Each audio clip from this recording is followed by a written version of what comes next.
Hello and welcome to another edition of the RockCast, a Rockhurst University podcast / Zoomcast by Rockhurst students for Rockhurst students. I'm Chad Schnarr. I'll just ask a few questions and then let these fine folks talk. This week we will be talking about 2020 continued, college life in the longest year ever recorded. Then expectations versus reality at Rockhurst, kind of what you thought it'd be, then what it actually was like. And then finally, the next podcast that we'll do will be after the election. So we'll offer some predictions, kind of predictions of what will happen and predictions of what life will be like in the days following. But to start, let's have you guys introduce yourselves. Bree, let's start with you. Hello, everyone. Glad to be back with the podcast.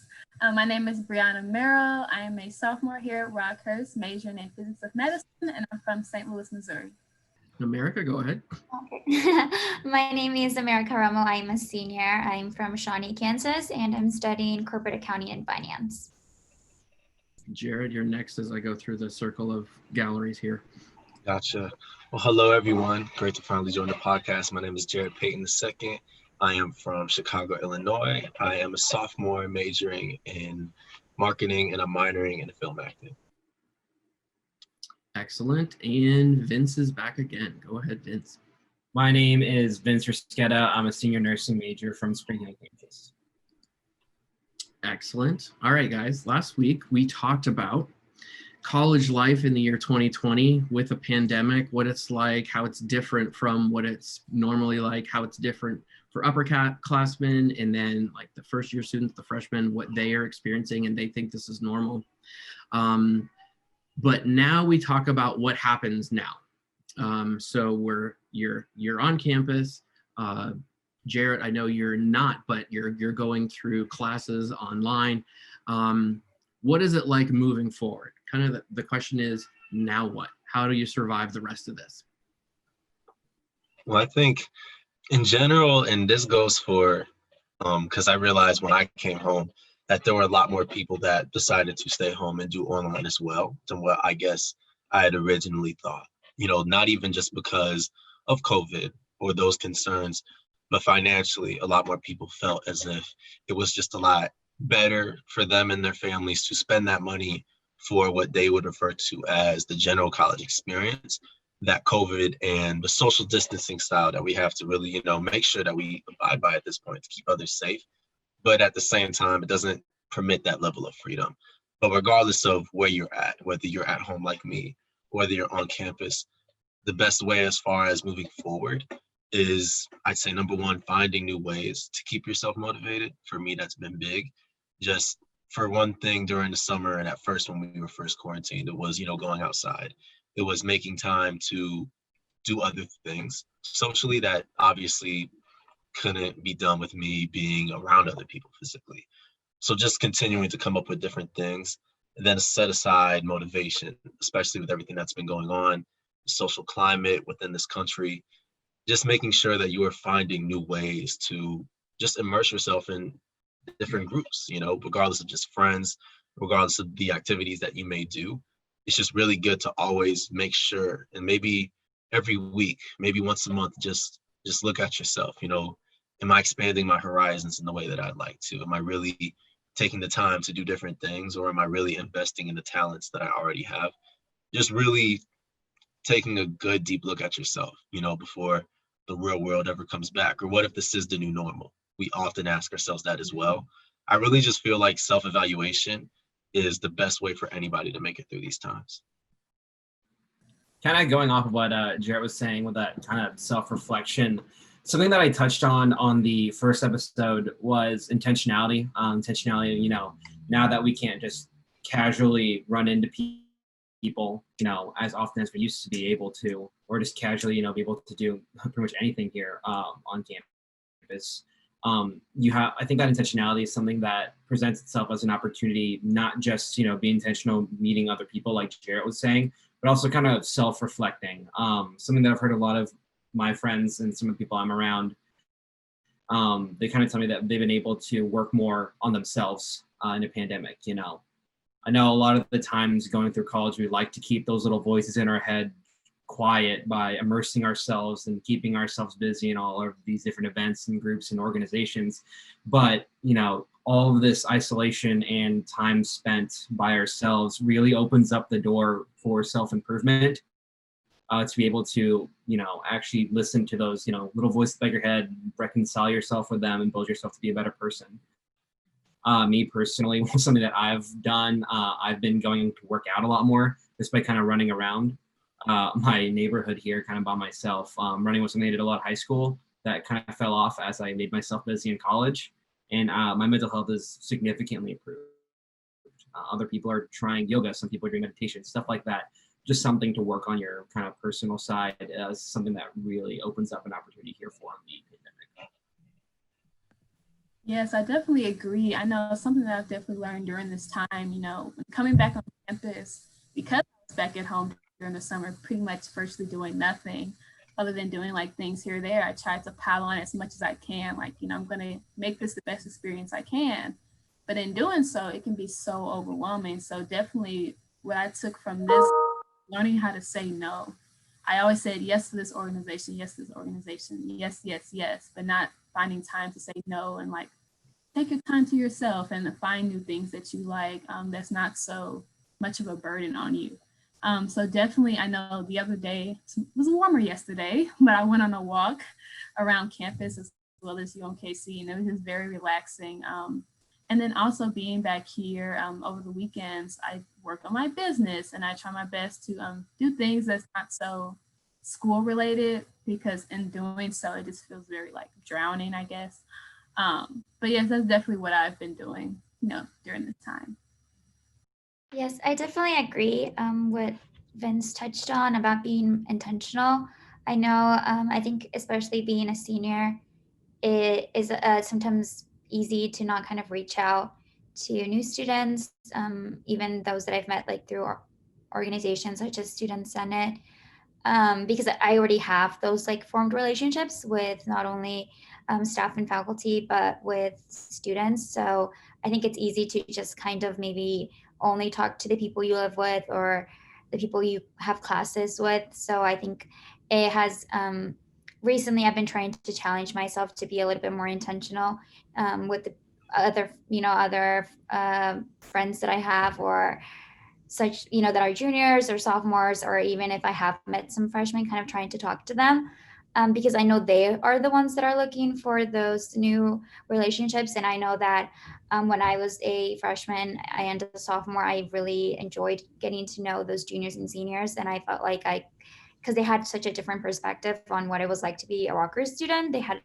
been here for so long. So I just kind of nothing was new to them, and everything was new to me then. So I definitely viewed Rockhurst and everything just in a really different light. So recently I've been trying to kind of really think back to what it felt like to be that freshman and sophomore, and that excitement that I felt, attending organizations, or kind of those first meetings. Even now that I've been in them, this is my 4th year in a lot of organizations. So sometimes I think it's a little bit hard to feel excited. You kind of, especially when you have so many classes and everything's over Zoom, it gets kind of tiring. Sometimes you feel a little bit annoyed when you have to show up to those things.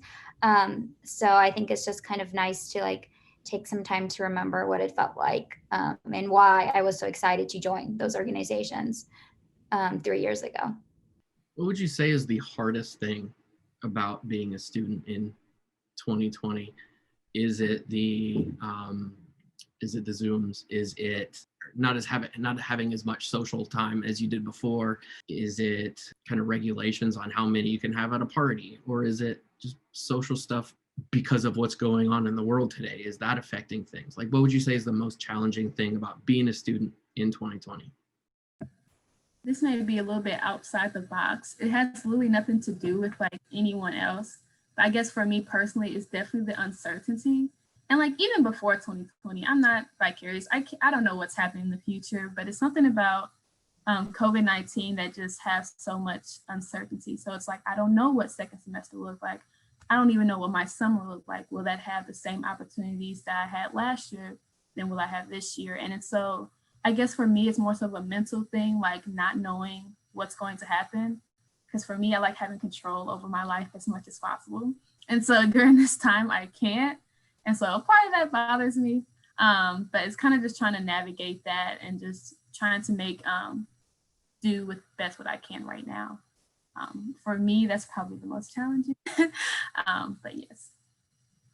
I mean, I'll go off of what we were saying, just talking about, translating, I guess you can say, the opportunities that she had at one point to now. And I feel like for me in 2020 and many of the conversations that I've had with other people, they definitely circumnavigate. They all come around full circle when we talk about the what ifs. Will this be there? Will these opportunities be, because I feel like as if, for example, internships, many people, upperclassmen that I knew that had internships over the past summer, they were virtual. A lot of those opportunities, there were still opportunities. They were just different than what they usually are. So those people now, maybe someone like me who is now looking for an internship, will they be virtual in the summer or will they not be virtual? Will there be other types of opportunities that will come up? Yes or no? Truth be told, we don't know because everything, and not even just 2020, but the things that have happened this year that are going to go into 2021, it's all a developing situation. Nobody knows for sure what can or cannot happen. That's why I feel like it's good at the beginning, we talk about, being intentional, making sure that you are doing what's best, not just for yourself, but for other people, because it's not just that this year has been a year of uncertainty, but many of these things will translate.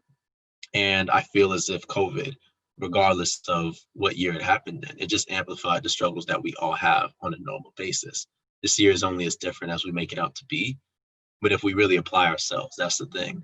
But those concerns of, the opportunities that will or will not be there is definitely what I'd say is probably the hardest part about being a student in these times. There's many struggles.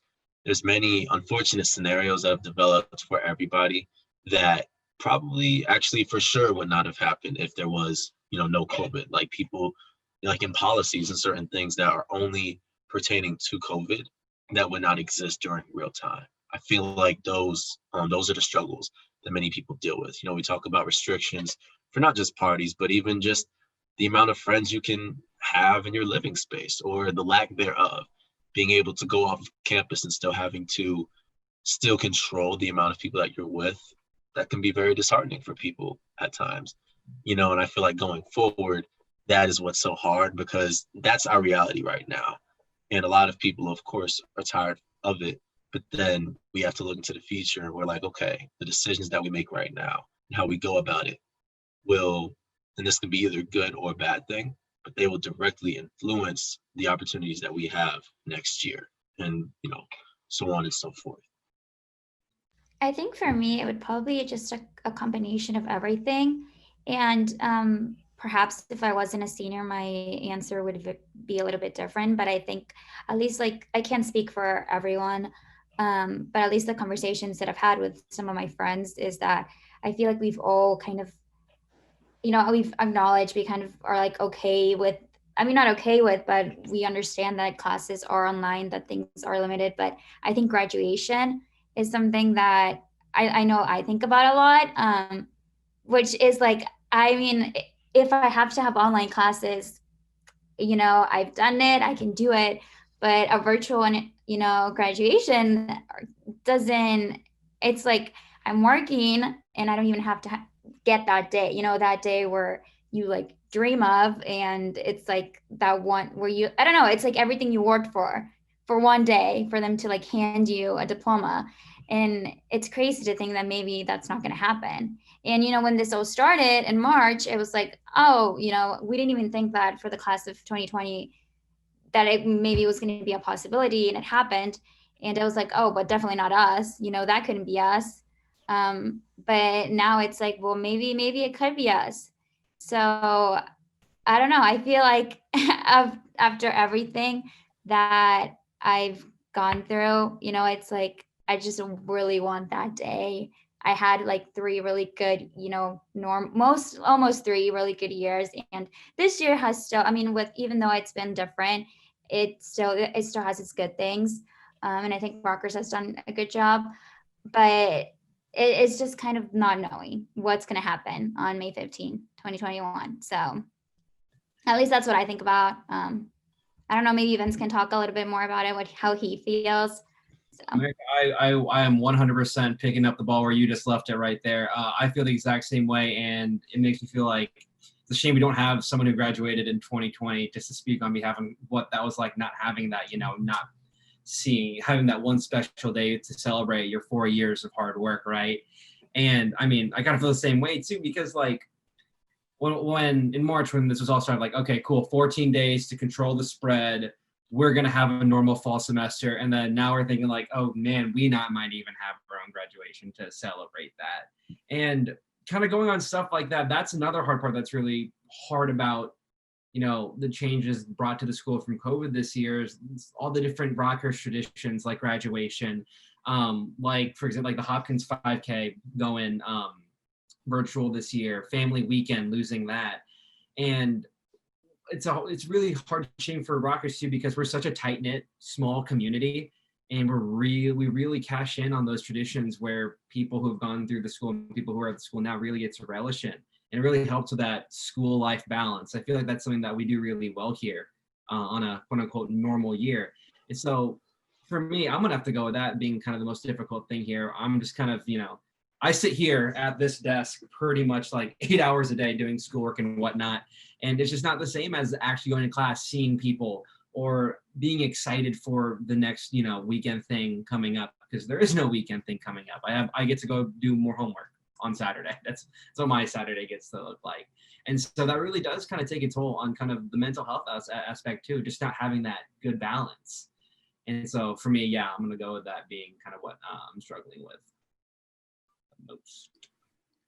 For America and Vince here as seniors, do you keep an eye on the economy knowing that you're about to jump into the workforce? Or Vince, I know you said you were looking at a job for 1 year, a nursing position before getting into grad school. America, are you jumping right in or what? Kind of a twofold question there. What's your plans for next year, and what's the positivity rate on that? Well, considering the fact, yeah, go ahead, Vince. Okay. Well, considering the fact that we're kind of in a pandemic and the nursing kind of economy side of jobs are looking pretty good. Hiring freezes are coming off right now for most healthcare facilities here in Kansas City. So I'm not really too concerned about finding where. It's more of like the specific unit I kind of want to go into, which would be like an ICU or critical care that may or may not be filled or not. But there are positions, so I'm not too worried about that for nursing, because the thing about that is there's somebody always going to be sick, so always going to need a nurse. I know for me, yeah, my plans definitely changed drastically over the summer. My plan was to apply to law school this fall cycle for starting in 2021. But I decided not to wait a year because, first, I mean, there's a lot of different aspects. You never really know with the law school process. Some of them had projected that maybe this cycle would be even kind of more competitive due to if students feel like at least that's what happened in 2009, when students felt like maybe they couldn't get a job, they apply for grad school because they're like, I might as well just study because I'm not going to get a good job right now. I'm not sure, since the cycle just opened. I don't know how it's going. And it's also kind of like, I don't really know. I mean, I don't know how things are going to be. Like if I had to leave, where I'm going to go somewhere and it'd be virtual. Am I spending a lot of money on attending law school virtually? Like, I don't know if that's what I want. So now it's kind of like, what do I do? My plan now is to apply next fall cycle. Hopefully things are better by then, but there really is it's kind of hard to know. And I've talked to other people who were also considering applying this cycle, and they've kind of are in the same boat, that maybe they're just going to wait a year, see how it goes. But I don't know. I feel like that's normal. I mean, I feel like that's a lot of students right now, not really knowing what to do. I know I had like a strict plan since like freshman year, and it completely changed. And maybe it was for the better. Maybe, you know, in this upcoming year, I kind of realized I want to do something else. But I guess there is no way of knowing until time passes. Seems like uncertainty is a huge theme. Bri'Yana mentioned that earlier, and every one of us in our different life situations, that seems to be the cloud that's over us. If you can think back to when you decided to come to Rockhurst, and think about how different things were then compared to what they are now, is just a significant difference, I'm sure. Because I can think back 2 years in my life, and it's just crazy where it's not even on your radar, all this stuff happening. In America, you mentioned that in terms of commencement and stuff. But thinking back to before you even got to Rockhurst, what did you expect out of the school? And let's leave COVID in 2020 to the side real quick and pretend we're in a quote unquote normal year. What did you think it would be like? Yeah. What did you think it would be like? And then what was it? And then how, or what is it? And how big of a difference was that? Or was there a difference at all? I can kind of kick it off. My expectations, I mean, I came to Rockhurst for the small school atmosphere, like I kind of mentioned earlier. And I feel like I got that out of it. You know, I kind of touched on, you know, answering the last question about the traditions that we have here, being able to take advantage of being a smaller, tighter knit community. It's what I wanted coming into college. Went to my first big school tour, like senior year of high school, and immediately got turned off from pretty much anything above like maybe 5,000 or 6,000 students. And then a family friend recommended Rockhurst to us, who he had went through the nursing program, and we're like, all right, we'll go check it out. And then so we did. Came here, and I think I've gotten exactly what I got out of it. You know, I kind of touched more detail about the smaller school atmosphere, the you know, the events that we have, the traditions that we have, and I feel like I've gotten that over the last three years here. I would definitely say just give a little bit of background, because that definitely affects like my point of view in this. But me as a high school senior, I absolutely did not want to go to Rockhurst whatsoever. Fun fact about myself. And so, and then so a lot of people say, well, then how did it come to your mind? Well, my mom's a counselor, so she was really connected with a lot of the college admissions, with like a lot of colleges. So she knew a lot about Rockhurst, and I was just pretty much at the end like, why not? You know, she kept like, well, it seems like a good school. And I'm like, whatever, sure, let's do it, you know. I guess the main thing that the reason why I didn't want to come to Rockhurst was because I wanted to go far. And I just felt like Kansas City and St. Louis was too close for me and my personality. And so I was kind of bummed out about that. But as I got here, it exceeded my expectations as far as like me liking it. I didn't think that I would like it at all. And I ended up liking it, but it did take me a minute. It took me, I think, mid-September until I really started liking it.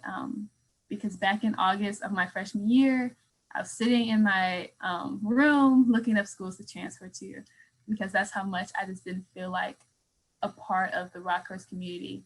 But once I was able to get involved and whatnot, I think that was pretty much like that turning point. So it exceeded my expectations, mainly because I didn't want to be here in the first place. So that's kind of like my main reason. But I also see like a lot of small similarities and differences, but I definitely want to hear you all's perspective as well. So. And I'll gladly take it from you. I remember, and this is just me in general, like having two parents who I love very much, but were very strict on just expected. One thing they've always said to me growing up was, you know, to whom much is given, much is expected in return.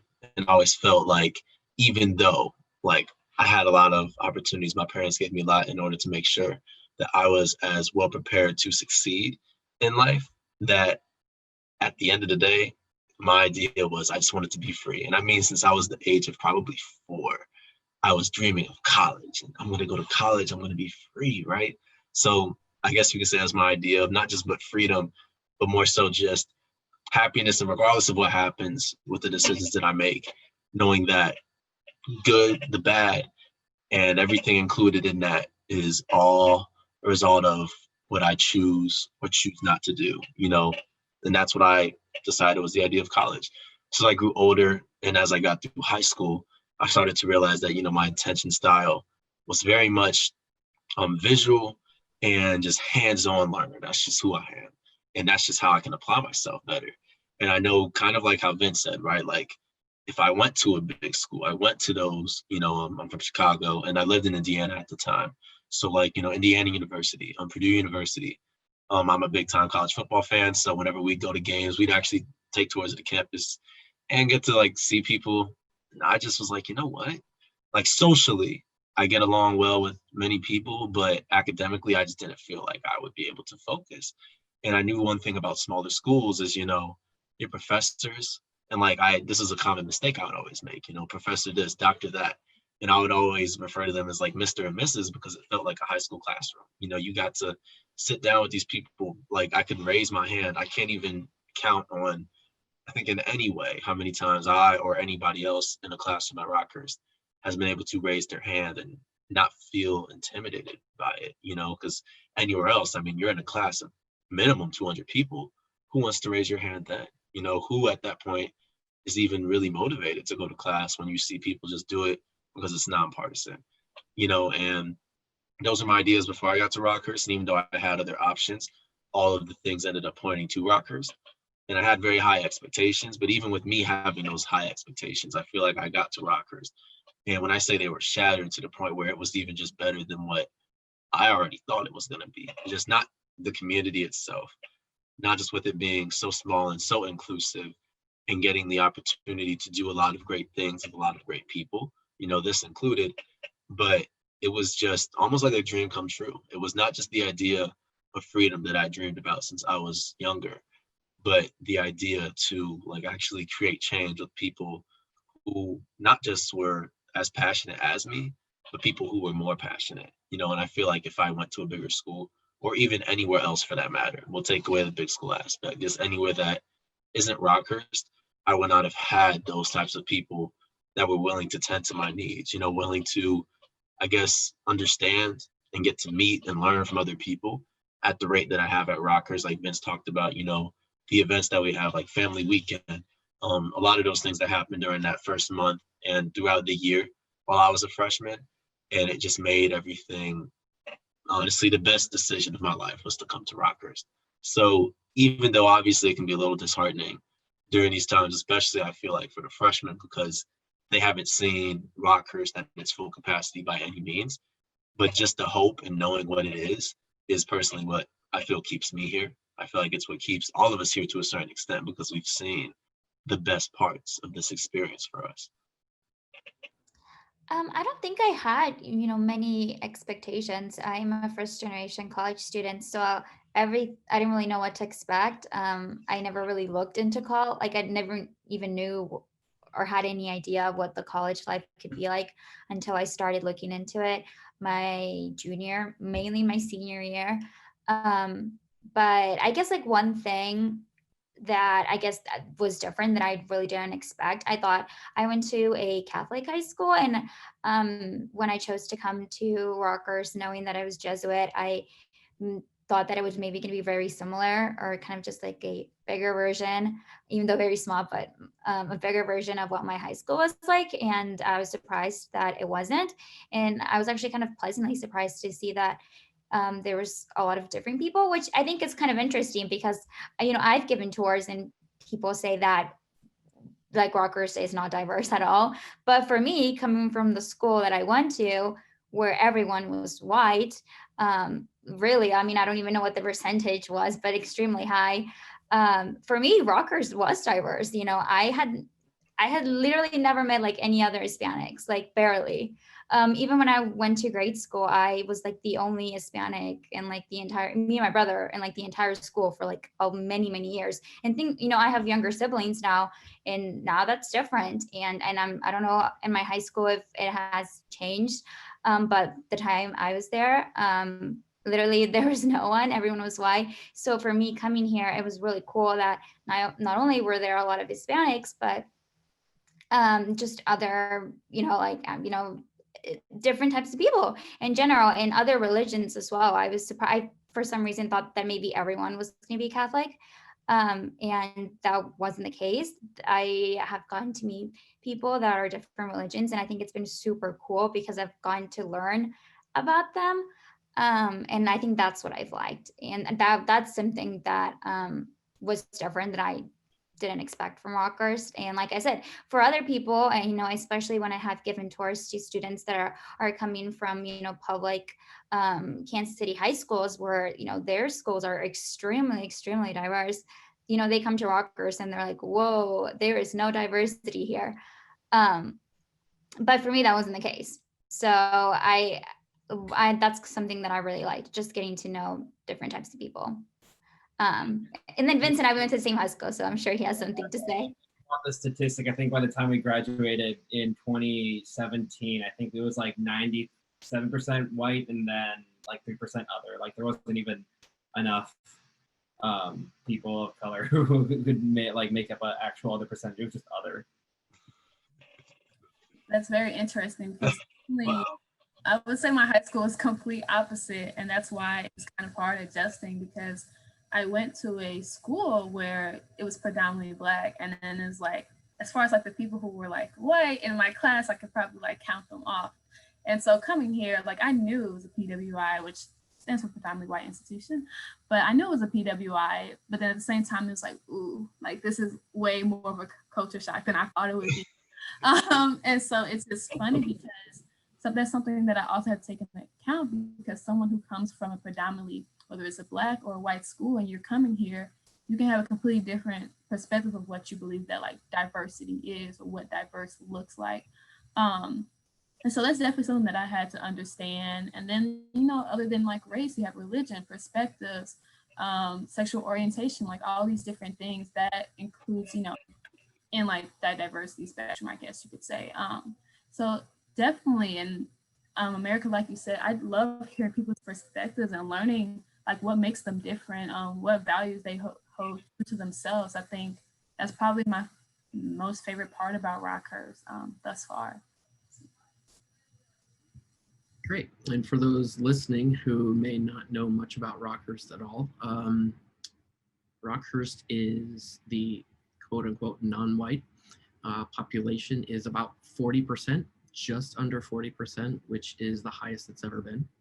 And a lot of initiatives are in place to make Rockhurst more reflective of the community in which it sits, the city, and obviously the nation. So a lot of progress there, and we'll be talking more about that in future episodes as well. Now, Bree and Vince answered this last week, so Jerrit and America, I'm gonna give the same question to you. Jerrit, you talked about just knowing what Rockhurst was, before the pandemic and stuff like that, and that's what kind of keeps you, going and what it was worth, why it was worth it for you. Last week the question was, if you could snap your fingers and go back to one thing that is quote unquote normal from pre-2020, what do you miss the most? What would it be and why? Okay, so pre-2020. Now, without stating the obvious of, I guess, being around people, I would say, that's a really good question, because that is literally the obvious thing that we all think of.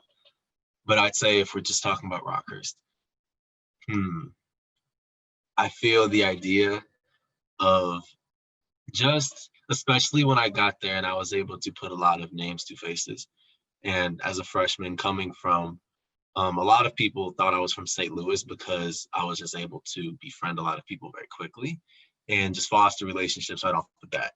And nobody believed I was from Chicago because not a lot of people come from Chicago or even know about Rockhurst in Chicago. Like, in all honesty, I only knew about it from a baseball recruiting page, and my interest sparked from there very slowly. So the one thing that I do miss a lot is definitely, I remember putting those names to faces, and I definitely did this a lot my freshman year. And if I was there right now, I'd definitely be doing it. But just like screaming out random people's names from across campus, because I could see them, I could see their faces, and be like, hey, so-and-so, right? And then others would be like, hey, right? And just going and just doing that with so many different types of people, like people I would see all the time, people I wouldn't. And it was just really nice, because I feel like that does go into, obviously, something that obviously, of course, COVID take away, you wear masks all the time. But the idea of, just recognizing all these people and just that pure joy and excitement that I would get being in a new place, coming from somewhere where I didn't know anybody to, coming to a place where I didn't know anybody and having that level of excitement, those interactions, personally, it meant everything to me at the time, and as I said, that's another one of those things that I think about, because being at home, it can be very hard sometimes, knowing, that you feel at least physically disconnected from the community. So I don't just find new ways virtually to be connected, but I also strive to have those connections back, if you know what I'm saying. But that is probably the biggest thing that I miss, is being able to see people's faces. I think for me, it's the same. I mean, it's impossible not to say the same thing. Yeah. But to be more specific, I guess, yeah, it's just Rockhurst traditions. I think, last semester when we missed out on Greek Week, I feel like that's always such a fun week. It makes me so sad thinking about it.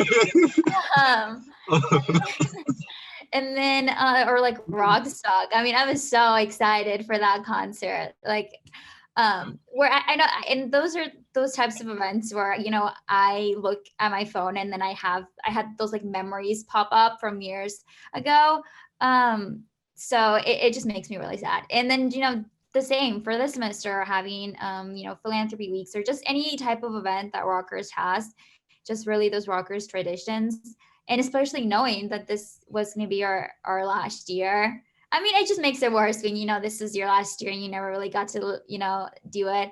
And, thinking last year when I remember I was sad in February. I think we had like a formal in my sorority, and I was sad for the seniors because it was their last formal. And I remember thinking, oh, that must suck. Thank God I'm not a senior. And well, now I am. And it was my last time as well. So I think that's probably what makes me the most sad. Just kind of missing out on those events. Next semester, I would love to hope that, we could have those events that we missed on. But, like I mentioned before, I guess now I feel like all we're rooting for is graduation of one thing. So. Gotcha. So along the lines of what's happening in the future, the big story, obviously, can't get around it, is one of the bigger elections in recent generations. Now for you is this the first time you're voting in a presidential election, all four of you? Or Vince, you did vote in 2016? I was just barely able to vote in 2016. I had to fill out like some special pre-registration form to be able to do it, because I turned 18 on the 13th, and in Kansas you had to be registered, like I'm pretty sure by the 13th too. So nice. Okay. So question to the group is, the next time we do a podcast is going to be after the election. So what are we talking about on the next podcast? So in a sense, that is kind of what your prediction is, not only for the result, but the climate afterward. That was a topic last week that Bri'Yana and Vince talked about. So give me your thoughts there. Are you voting? And I'm assuming yes. And what's your prediction for how it's going to be on November 4th or whatever the day is after? Is that right? November 4th. And whoever wants to. I'm definitely voting. I would feel weird if I didn't, to be quite honest with you. As far as like my predictions, as far as like the day after the election, I definitely believe the climate on campus is going to change. Social media is going to be definitely changed. And I think it'll be a matter of either people being very loud about their opinions as far as like whether they agree with it or whether they disagree with it, or more people being shy about their opinion, because like some sides can be very aggressive. But I'm just very interested to see that difference. And then, combating that, like as far as like the weeks to come, like how can we get back to this Rockhurst community atmosphere, because I definitely believe it'll be very political on campus. So I'm just really interested to see how things go. I'm definitely going to be in tune with everything that's going on. I definitely believe social conversations will also be different. You know, who wants to talk about what's at the lunch for CAP at the CAP? Like, I want to talk about the election. Like, I want to hear your perspective. Like, so I can't wait to see how this goes. But my opinion is that it would definitely change. So we'll just see how much it affects our daily lives after that. I guess my prediction for it on the 4th specifically, I think it's actually gonna be calmer because we're gonna have to catch up with all of the mail-in ballots still too. We saw in a lot of the primaries. Yeah, we saw in a lot of the primaries this year. New York was the longest one. They took like 6 extra weeks to count up all the votes, something like that. And so there's definitely gonna be some probably anxiety, apprehension probably while they're still gonna be counting them all up. And so I don't think we'll have a clear answer, right away. That'll be my prediction for it. I have a question for you, just because I feel like it flows from it. When do you feel like we'll have, I guess a solid answer, if even a solid answer is possible for 2020? Because if we look at 2020, I don't even know if we're going to get this, the solid answer that we're all anticipating. Right. I mean, hopefully, within a week of the election, we'll know the answer. But I mean, I feel like both candidates are still going to contest it either way, no matter what, because we're going to get a huge voter turnout this year as compared to previous years. I mean, 2016 was already a pretty big voter turnout, but that was only like 62% I feel it's going to be even more so this year because so many more people I feel like are being mobilized to vote. I mean, like I feel like every other ad I see on any device I use is to go register to vote. I'm like, I've been registered for the last 2 months. I don't need this anymore. But I do honestly think, once that decision does come down, I just don't think either candidate's going to think it was, I don't know if fair is the right word or maybe more legitimate would be more of a word to use. And so we might see this drag out for God knows how long while it goes up into the courts. In my opinion, I'm just a nursing major. I'm not a political commentator, but just from what I've seen, that's what I feel like is going to happen. That is a very good point, because personally, I feel like, as I said, I'm definitely more so focused on the emotional climate that people will definitely be going through after it. But after hearing you say it, like I almost see that as a fact. I don't think there's any way possible that all of these votes or whatever they want to call it are completely tallied directly, November 5th, November 6th, that it'll take some time and that it won't even just be, the winner or the loser. It'll be whoever doesn't come out on top, I guess you could say, and not even just that person specifically, not even just that candidate, but the party that supports them, the people that support them, trying to find whatever leeway to justify whatever they say wrongly happened. Mm-hmm. And as I said, like I've always been thinking, 2020 is going to go out with a bang. That will be the bang right there because you're just going to have a lot of tension with it. So it sucks because I don't want that tension. I try to have these conversations with the people that I know I view differently with, because that's what it's all about, because at the end of the day, we are all human beings. We want to end to, many things that go on in the world right now. We want to end to racism, which has just been amplified by the virus. It didn't, just start getting recorded. Things have been happening, like that, like the social political climate. These things have been happening. It's not just something that is just 2020. It's just been amplified because the way that we live our lives has just changed full circle. And I feel as if it's just, my gosh, it is like, the more I think about it, like sometimes I think we all want to at least find a way to laugh about it, because it can be very hysterical as far as some people's responses to things. I, for one, can speak on that. But at the end of the day, things can get very, very, very bad if we're not all okay. Not just, obviously trying to find a way to justify what happened, but as I said, the outcome of the election, it is going to be what it is, regardless of who you fare with.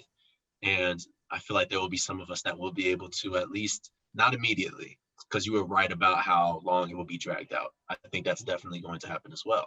It will be a dragged out process. It will take a lot of time and healing. We're talking about having these conversations right now because personally, if I'm being honest, what I think will happen is that after this outcome does come to pass, that we're not going to want to have those conversations anymore. It's just going to be, oh no, like immediately people will just be written off because of certain things. And, you know, we want to look at that. Why do we want to divide ourselves even more? Like, that's anything that I've seen that this year is taught about. It's just been straight up division with everything. I mean, to the point where we're dividing about a virus, you know, something that will kill you if it has the chance. You know, we're even finding division with that. So having a conversation like that and looking into the outcomes and evaluating, okay, this is how bad it could be if we don't do this or that. You know, like it's important, you know, how the main theme for this year was, you know, to reflect and discern. It's important that we take that time away from that socioeconomic, political background and status, and even maybe those conversations from time to time, just to reflect and discern on how we feel about it. So that way we can at least, you know, extend a helping hand to other people to be able to care for them. Because truth be told, even though that's what I want to happen, I don't think that will happen, you know? I think the reaction of everyone is going to be really just dependent on what is going on with COVID-19. Because, I mean, as big as this election is, you know, this is something that's happening in, I mean, a very important country. I mean, the United States, yes, big country, but we're also stuck in the middle of a pandemic that has been killing people, is still killing people everywhere.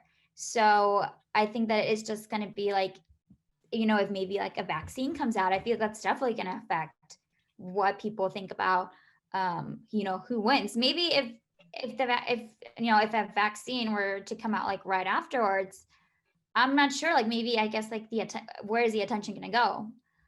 What are people really going to care about? Are people going to be more worried about the vaccine, or who just won as president? I don't know. I feel like it's just going to be really dependent on that, because even though this, like I said, this is a really important thing, there's also another really even bigger thing happening that has affected everyone. So I'm not sure. I feel like it always going to be it kind of, this year has just been ruled by COVID. So I feel like whatever happens with that is going to be is definitely going to affect the reaction of everyone.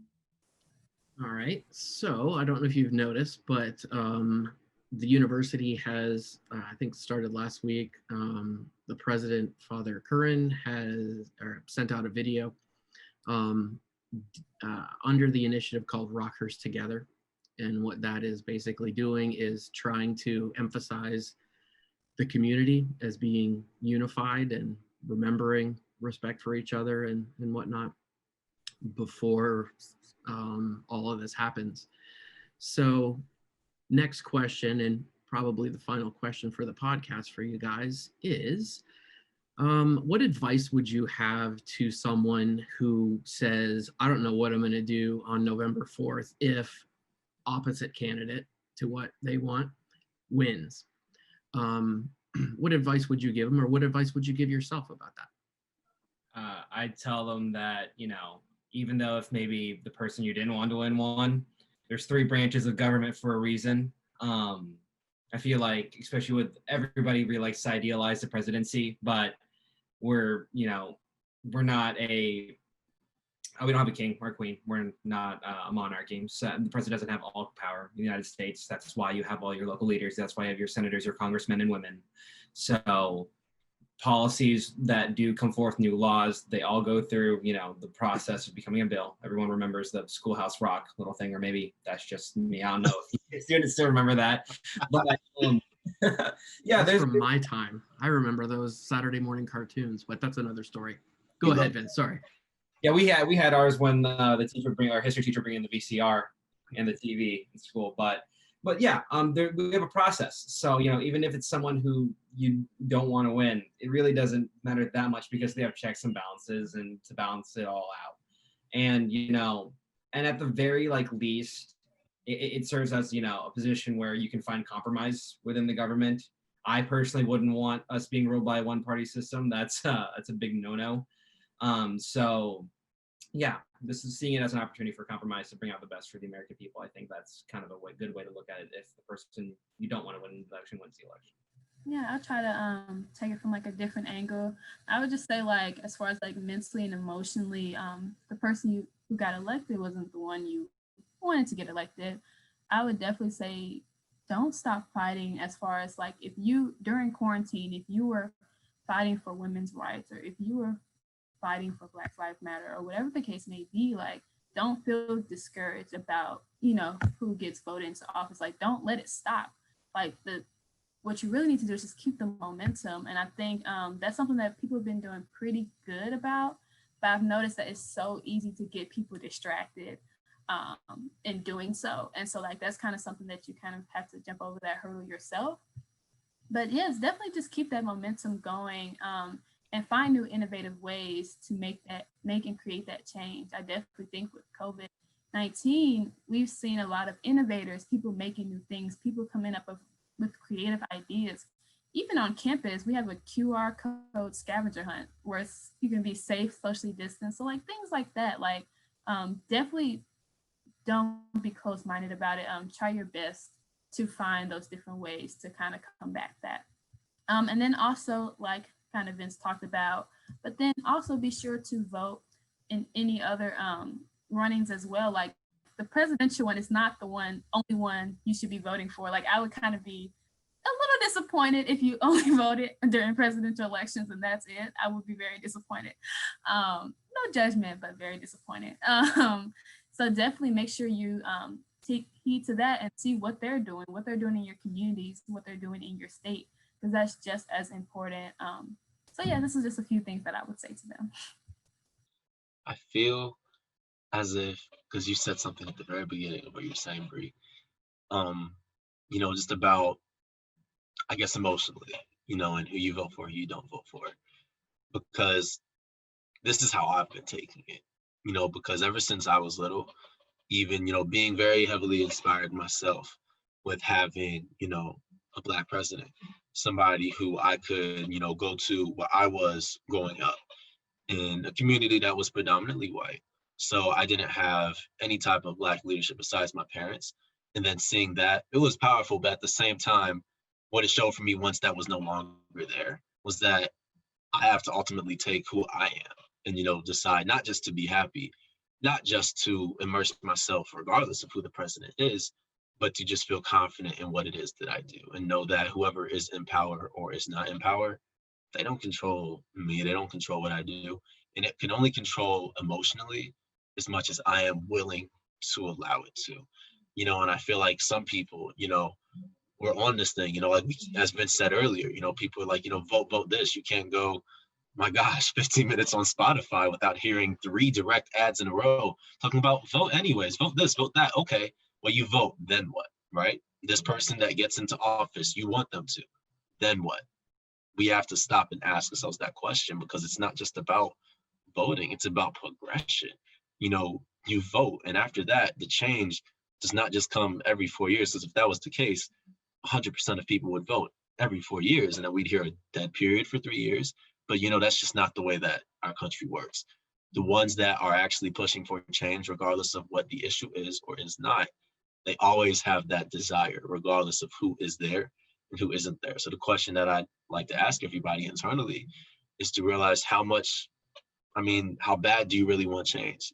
Because regardless of who is the president, who isn't, you've got to be willing to do it, not just for yourself, but for other people. And that is something that really has to get implemented in people's minds, because I feel as if, in the idea behind, this idea of voting, as I said, regardless of who it is or is not at this time, it's kind of, I feel it can be a bad thing because it's kind of giving people this end all be all type of sense, as if, let's say this outcome does not happen for person 1 or person 2. Then what? Like, oh my gosh, the world's going to end because this person didn't get elected. No, that's not the case.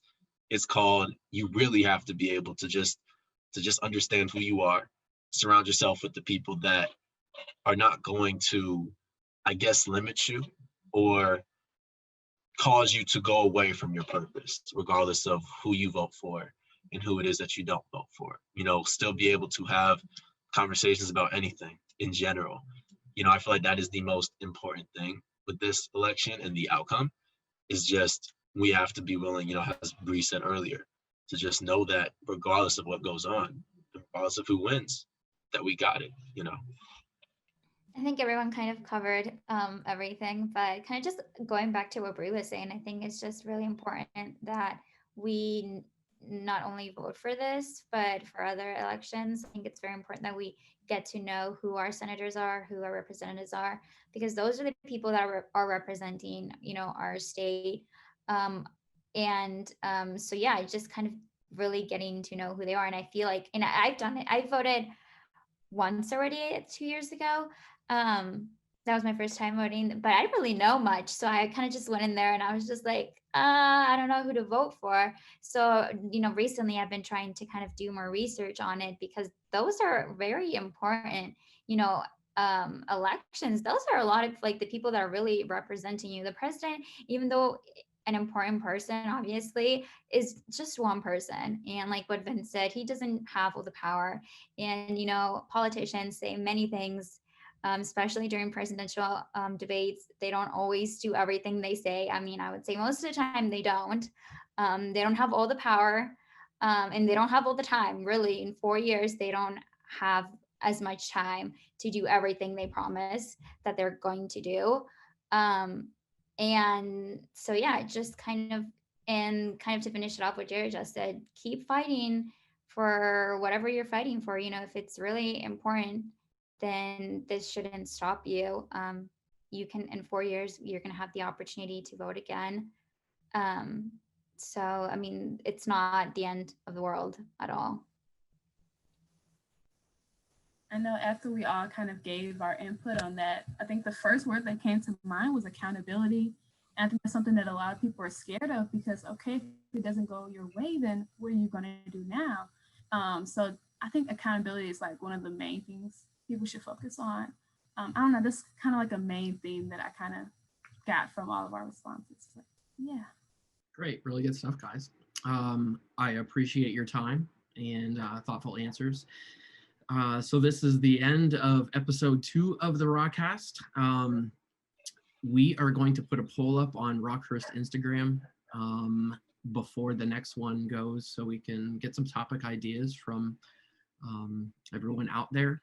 You can find this podcast on Apple Podcasts, Stitcher, Google Podcasts, and as soon as I can get the verification email from Spotify through the filter, it'll be on Spotify.